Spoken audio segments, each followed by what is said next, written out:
নমস্কার বন্ধুরা, প্রিয়াঙ্কাস কিচেনে তোমাদের অনেক অনেক স্বাগত আর ওয়েলকাম। আজ আমি তোমাদের জন্য একটি দারুণ রেসিপি নিয়ে চলে এসেছি। রেসিপিটির নাম হলো কাঁকরোল ভাজার একটি দারুণ রেসিপি। চলো বন্ধুরা, স্কিপ না করে দেখতে থাকো। এখানে পরিমাণ মতন কাঁকরোল নিয়ে নিয়েছি। দেখো বন্ধুরা, গরম গরম ভাতের সাথে এই কাঁকরোল ভাজার রেসিপিটি অসাধারণ লাগে আর একদম নতুন রেসিপি। তোমরা বাড়িতে অবশ্যই ট্রাই করতে পারো। আর যদি বন্ধুরা রেসিপিটি ভালো লাগে, তোমরা তোমাদের বন্ধুদের মাঝে রেসিপিটি অবশ্যই শেয়ার করে দিতে পারো। আর ভিডিওতে একটি লাইক, আর যারা চ্যানেলটাকে এখনও সাবস্ক্রাইব করনি চটজলদি চ্যানেলটি সাবস্ক্রাইব করে দিও। চলো বন্ধুরা, স্কিপ না করে রেসিপিতে যাওয়া যাক। এখানে কাঁকরোলগুলো সুন্দর করে একটু মোটা সাইজ করে গোল গোল করে কেটে নিয়েছি। আর এখানে 3টের মতন পেঁয়াজ নিয়ে পেঁয়াজটিকে কেটে দিয়েছি আর 2টো কাঁচা লঙ্কা দিয়েছি। এরপর কড়াই বসিয়ে দিয়েছি। কড়াইতে একটু পরিমাণ মতন তেল দিয়ে তেলটা গরম হতে দিয়ে দিয়েছি। আর এখানে নুন আর হলুদ মাখিয়ে নিচ্ছি কাঁকরোলটিকে ভাজার জন্য। সত্যি বন্ধুরা, এই কাঁকরোলের রেসিপিটি কিন্তু অসাধারণ, গরম গরম ভাতের সঙ্গে দারুণ লাগে। এরপর নুন হলুদ মাখানো হয়ে গেছে কাঁকরোলটিতে, তেলের মধ্যে ভেজে নিচ্ছি কাঁকরোলগুলোকে। অল্প অল্প করে প্রথমে ভেজে নেব কাঁকরোলগুলোকে। কাঁকরোলের একদিকটা হালকা ভাজা হয়ে এসছে। এরপর কাঁকরোলগুলোকে আমি একটু উল্টে পাল্টে নিয়ে আবারও একদিকটা ভেজে নেব।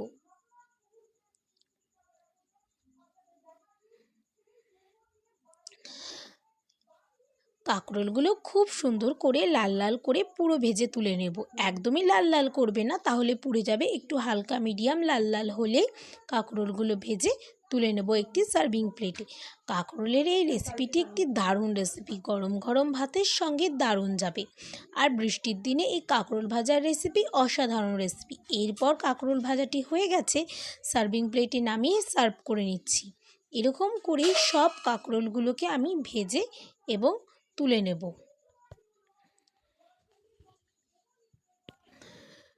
সব কাঁকরোলগুলো দেখো বন্ধুরা প্রায় ভাজা হয়ে এসছে।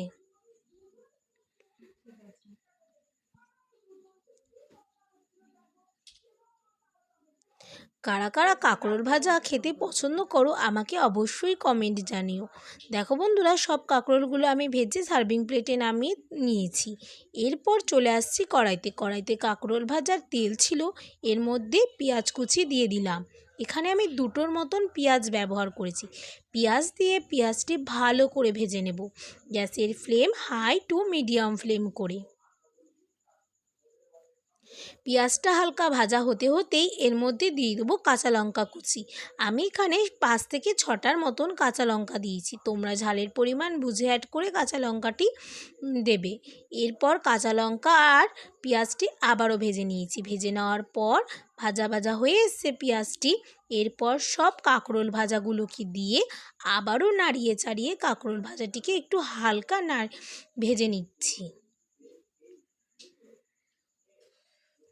কাঁকরোল ভাজাটা হালকা ভাজা ভাজা পুরোই হয়ে এসছে। এরপর কাঁকরোল ভাজাটি ওপরে দিয়ে দেব 1 চামচের মতন শাহি গরম মশলা। কারণ কাঁকরোল ভাজার একটি উগ্র যে কাঁকরোলের গন্ধ থাকে, গরম মশলাটি দিলে সেই গন্ধটি চলে যাবে।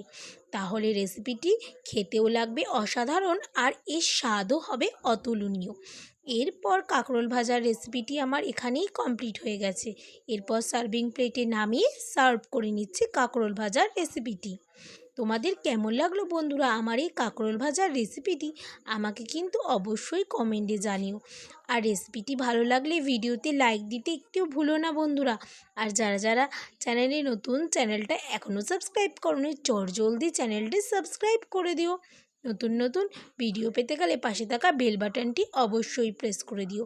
বৃষ্টির দিনে এরকমই কাঁকরোল ভাজা রেসিপির সাথে আর গরম গরম ভাত হলে জমে যায়। এখনকার মতন টাটা বন্ধুরা, দেখা হবে তোমাদের সাথে আবার কোনো নতুন ভিডিও নিয়ে। এখনকার মতন বাই বাই ফ্রেন্ডস।